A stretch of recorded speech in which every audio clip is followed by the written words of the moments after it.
Assalamualaikum warahmatullahi wabarakatuh. Hai teman-teman, perkenalkan kami dari Samuel, Santri Multimedia Al-Fat Al-Islami. Tahukah kalian pahlawan yang sangat memperjuangkan kemerdekaan dan pendidikan kepada perempuan pribumi? Ya, Raden Ajeng Kartini. Raden Ajeng Kartini Joyo Adiningrat atau lebih dikenal dengan nama Raden Ajeng Kartini, lahir di Jepara 21 April 1879. Kartini lahir dari pasangan Raden Emas Adipati Aryo Sosroningrat dengan M.A. Ngasirah. Dari keturunan ayah, beliau merupakan cucu dari Pangeran Aryo Condronegoro, yaitu Bupati Demak, dan masih dalam garis keturunan Sultan Hamengkubuwono VI. Kartini merupakan seorang tokoh Jawa sekaligus pahlawan nasional, juga dikenal sebagai pelopor kebangkitan perempuan pribumi. Cita-cita luhurnya menghapus penderitaan perempuan yang terkungkung dalam tembok tradisi dan adat kebiasaan masyarakat feudalisme patriarki Jawa. Bila menyebut nama Kartini, maka akan ikut terbayang juga di sana berbagai surat dan kata-kata bijak karangannya, seperti kalimat yang melegenda, habis gelap terbitlah terang. Eits, bukan hanya itu aja teman. Tahukah kalian awal mula penafsiran Al-Quran di tanah air? Terkadang banyak kisah yang luput dari pembelajaran bangku sekolah, bahkan perbincangan masyarakat mengenai cerita bersejarah yang penting dan seharusnya terus dikenang. Mari kita ungkap sedikit dari cerita yang alpa melalui narasi ini. Raden Ajeng Kartini pernah mempunyai pengalaman yang tidak menyenangkan pada saat mempelajari agama Islam.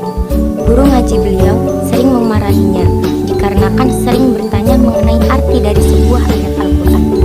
Tidaklah menjadi sesuatu yang ganjil jika Kartini pernah berpikir kalau belajar agama sebatas ritual saja tanpa adanya makna yang dapat dipahami. Suatu hari, ketika Kartini beranjang sana ke tempat tinggal pamannya, bertepatan dengan diadakannya pengajian bulanan yang dikhususkan kepada anggota keluarga. Beliau ikut menghadiri pengajian tersebut bersama dengan para Raden Ayu lainnya. Pengajian tersebut diisi oleh Kiai Haji Muhammad Sholeh bin Umar As-Samaroni atau kerap disapa Mbah Sholeh Darat, yang memiliki rutinitas mengisi pengajian keliling ke keluarga-keluarga bangsawan di beberapa kabupaten yang berada di pantai utara Pulau Jawa. Pada saat itu, Mbah Sholeh memberikan ceramah mengenai tafsir dari surah Al-Fatihah. Kartini terheran-heran, sampai-sampai sepanjang pengajian berlangsung, Kartini tidak sempat memalingkan mata dan telinganya untuk melihat serta mendengar setiap ucapan Mbah Sholeh. Karena selama ini Kartini belajar Al-Quran hanya sebatas mengeja dan membaca tanpa dapat mengetahui isi dari kandungannya. Dan itu membuat beliau selalu mengikuti beberapa pengajian tafsir Mbah Sholeh. Suatu saat, Kartini memohon kepada Mbah Sholeh untuk menerjemahkan kitab suci Al-Quran ke dalam bahasa Jawa. Kartini berpikir tidak ada gunanya membaca Al-Quran jika tidak mengetahui maknanya. Singkat cerita, akhirnya permohonan Ibu Kartini dikabulkan oleh Kiai Sholeh untuk menuliskan terjemahan Al-Quran ke dalam bahasa yang dapat dipahami oleh muridnya, yaitu bahasa Jawa. Sedangkan pada masa itu, kolonial Belanda sangat melarang orang menerjemahkan Al-Quran menggunakan aksara Jawa ataupun Latin. Bila itu dilanggar, maka tak segan-segan mereka membakar terjemahan Al-Quran yang dibuat. Mbah Sholeh tidak menyerah akan larangan itu. Beliau mencari jalan keluar dan memutuskan menulisnya ke dalam huruf pegon, huruf Arab gundul berbahasa Jawa, sehingga tidak dicurigai oleh kolonial Belanda.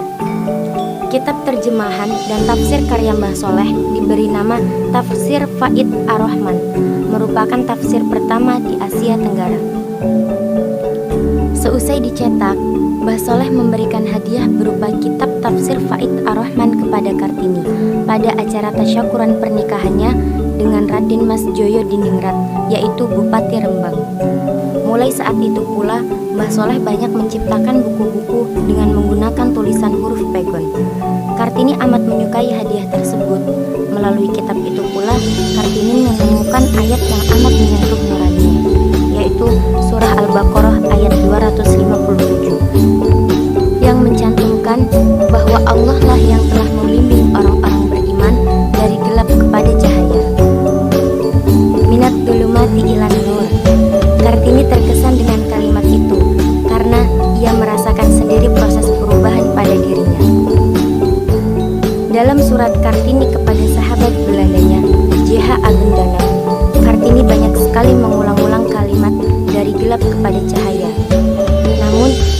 yang dalam bahasa Belanda Der Duisternis tot licht oleh sastrawan Armit Pane diterjemahkan dengan kalimat habis gelap terbitlah terang.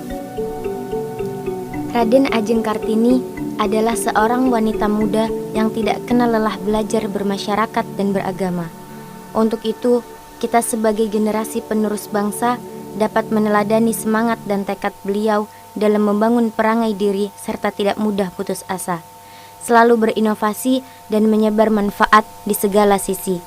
Wassalamualaikum warahmatullahi wabarakatuh.